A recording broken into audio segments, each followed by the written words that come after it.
Hello viewers, today we are going to deal with the topic workplace environment.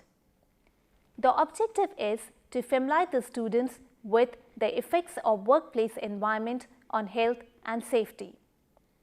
Let's start with understanding the concept of workplace environment. Health, safety and welfare are the basic requirements at work, which can be further divided into four broad categories: the working environment, welfare facilities, workplace safety and housekeeping. The provision of adequate welfare arrangements is important both in terms of complying with the law and keeping the workforce happy. People tend to perform better and be happier at their work if they are going in a safe and healthy environment. The workplace is the physical location where someone works. Such a place can range from a home, office to a large office building or factory. For industrialized societies, the workplace is one of the most important social spaces other than home, constituting a central concept for several entities: the worker and his or her family, the employing organization, the customers of the organization and the society as a whole. The development of new communication technologies have led to the development of a virtual workplace, a workplace that is not located in any one physical space. Every workplace has hazards. In order to manage workplace health, safety and help prevent accidents and sickness absence, it is important to identify, monitor and reduce the risk associated with workplace hazards. We do see extensive research concerning the effect of an unfavorable workplace environment on employee productivity has been undertaken worldwide. The majority of the research found that there were several elements known to contribute both positively and negatively to productivity. Some researchers discovered that these elements affected welfare of the workers, causing such conditions as eye strain, fatigue, headache, back pain and nausea. It is important to solve these problems and improve productivity. Next we are going to deal is the important factors leading to a healthy workplace environment. The three important factors leading to a healthy workplace environment are healthy lifestyle practices, good workplace culture and environment, and the physical environment and safety. In this lesson, we shall be dealing with the physical environment and safety. The first factor is health and lifestyle practices. This element assesses how well an organization helps employees to develop and maintain healthy lifestyle practices, drop unhealthy habits, and make an optimal use of healthcare system. The next factor is workplace culture and a supportive environment. A supportive workplace culture is the bedrock of a healthy workplace. It supports and enables the other two elements. Culture is created, reinforced and sustained by ongoing patterns of relationship and communications that are known to have an important influence on mental and physical health. We will find an organization values reflected in its culture. Such values are respect, diversity, quality and teamwork. The third aspect is the physical factor. This element influences fatalities and workplace disabilities and needs constant attention as organizations introduce new technologies, make production changes, demand more or less and try to contain cost. The next we are going to cover is the physical factors influencing to a healthy workplace. The physical aspects of a workplace environment can have a direct impact on the productivity, health and safety, comfort, concentration, job satisfaction and morale of the people within it. Important factors in the work environment that should be considered include building design and age, workplace layout, workstation setup, heat and cold, noise, illumination, vibration, air quality or atmospheric pollution, etc. Among the physical factors, we have the thermal environment. We are going to discuss about the thermal environment or heat and cold. The thermal environment we live and work in has been a subject of interest to people for centuries. Thermal comfort is very difficult to define. This is because you need to take in account a range of environmental and personal factors when deciding on the temperatures and the ventilation that will make your employees feel comfortable. The best that we can realistically hope is to achieve a thermal environment which satisfies the majority of people in the workplace, or if we put it simply, reasonable comfort. This includes the following. The first one is air temperature. This is the temperature of the air surrounding the body. It is usually given in degrees Celsius. The second is radiant temperature. Thermal radiation is the heat that radiates from a warm object. Radiant heat may be present if there are heat sources in an environment. Radiant temperature has a greater influence than air temperature on how we lose or gain heat to the environment. The third is air velocity. This describes the speed of air moving across the employee and may help cool them if the air is cooler than the environment. Humidity. If the water is heated and it evaporates to the surrounding environment, the resulting amount of the water in the air will provide humidity. Relative humidity is the ratio between the actual amount of water vapor in the air and the maximum amount of water vapor that the air can hold at that air temperature. High humidity environments have a lot of vapor in the air, which prevents the evaporation of sweat from the skin. In hot environments, humidity is important because less sweat evaporates when humidity is high, that is 80% plus. Next, we are coming to discuss about the personal factors. In personal factors, we have clothing insulation. Thermal comfort is very much dependent on the insulating effect of clothing on the wearer. Wearing too much clothing or PPE may be a primary cause of heat stress even if the environment is not considered warm or hot.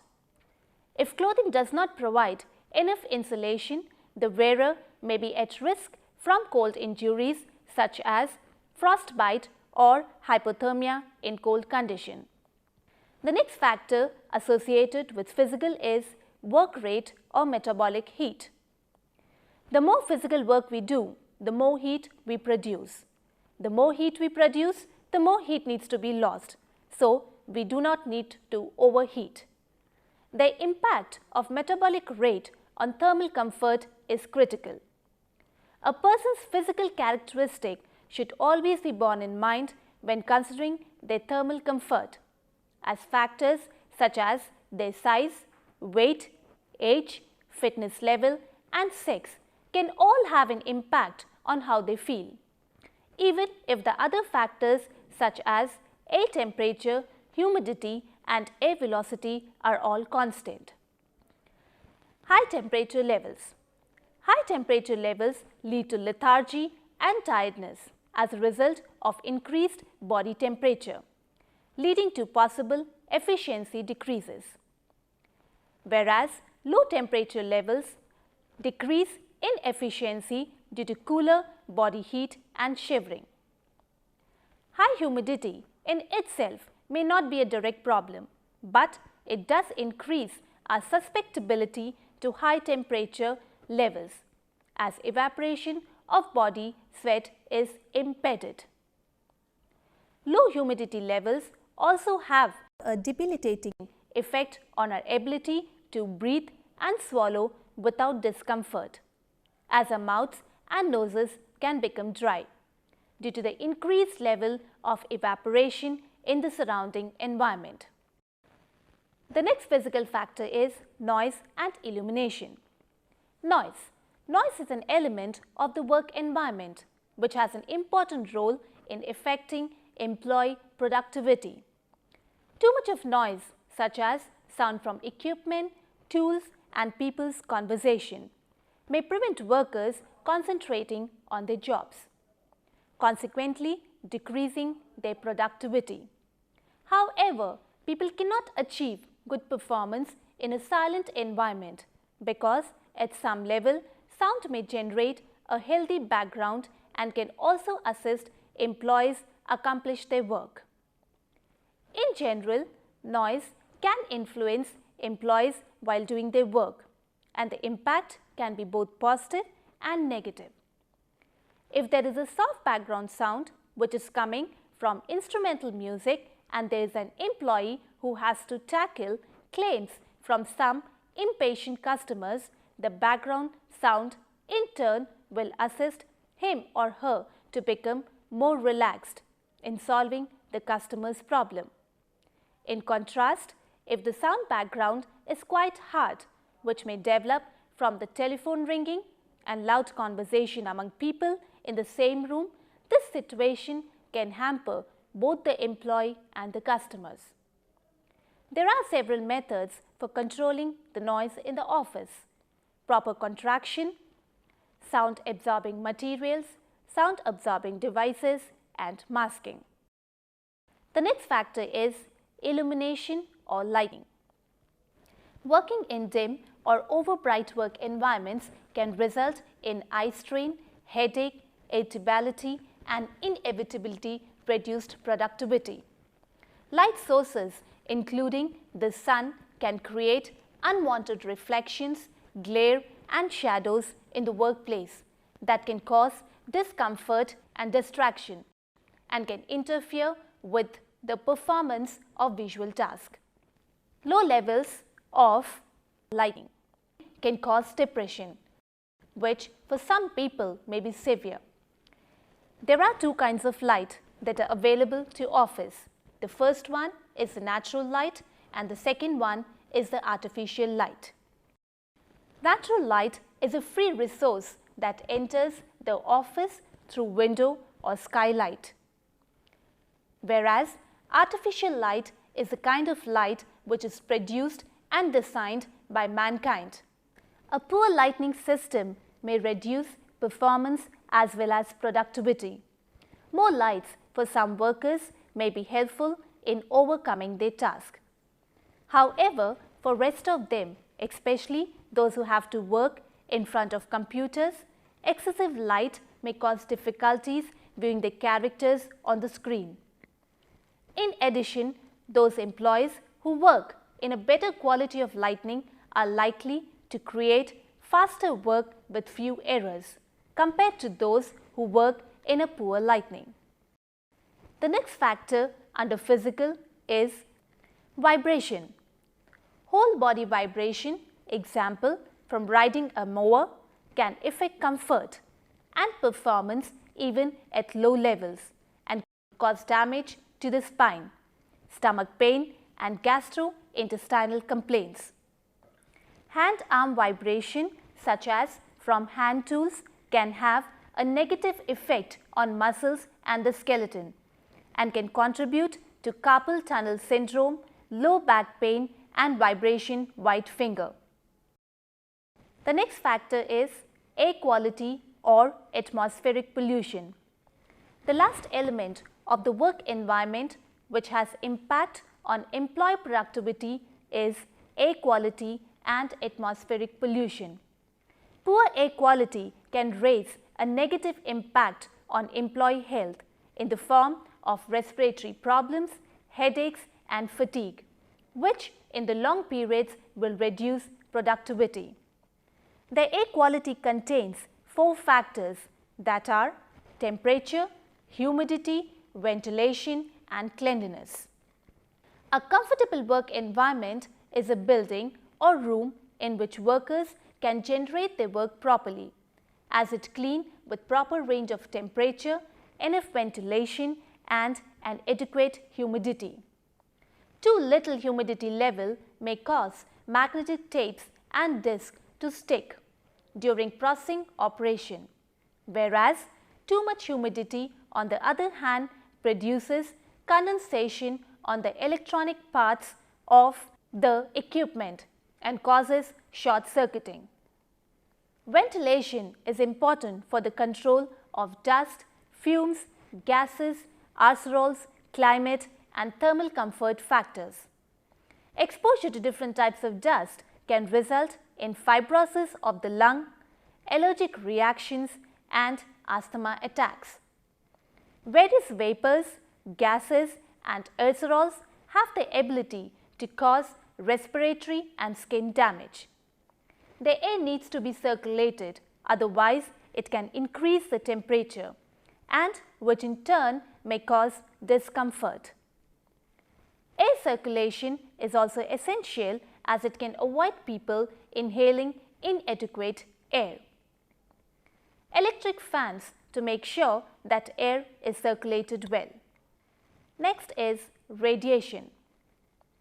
Exposure to ultraviolet radiation from the sun can induce potentially lethal skin cancers. Exposure to direct sun, particularly between the hours of 11 and 2, can result in sunburn, headaches and fatigue. Different people have varying degree of sensitivity to the sun. Example, fair freckled skin often burns more quickly than olive skin.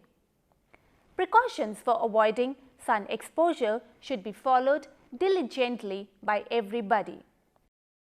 Need for healthy environment.